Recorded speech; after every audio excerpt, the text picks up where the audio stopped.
Now, tell us the name of your character and which cast you're in. My character's name is Sergeant Carlino, or Carlino. I have kind of a dual role a little bit, and I'm in the Teal cast. Tell us about your character. My character is a fun character. He's the typical Brooklyn guy, straight out of Brooklyn. You know, he's kind of a criminal right out of jail. He's a con man. He is a confidence man. He makes a living conning people out of their money, out of their goods. But deep down, he might be kind of a sweetheart too. Now, what theater had you done before you got cast in Wait Until Dark? I've done a lot of theater. Most recently, I did a few shows at Centerpoint Legacy Theater. Before that, I was at a theater in Pleasant Grove called a group called the PG Players, and I did quite a few shows down there. How did you first hear about Hope Box? I heard about it from a friend, Chad, and he's actually visually impaired. My last show I did, and he was a character in the show, and he told me about the show coming up here, and I was intrigued, so I came out to audition here. And did you know about the mission of the Hope Box at the time?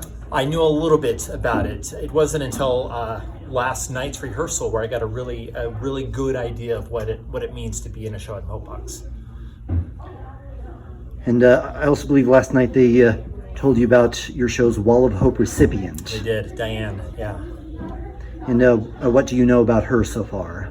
Well, I know she's a cancer survivor, and unfortunately, she's also she's battling cancer again. She's battling breast cancer. Some of the things I remember about her: that pink is her color. The number 12 is an important number in her family. She loves chocolate-covered cinnamon bears, all candy bars without almonds, and I believe her granddaughter does a lot of shows at Hope Box as well. Now, how has cancer affected your life personally, like with people you know? Yeah, currently I have a sister-in-law who lives in Arizona, and she's battling breast cancer right now. She's scheduled for a full double mastectomy at the end of this month. So it's personal. It's very personal to me right now.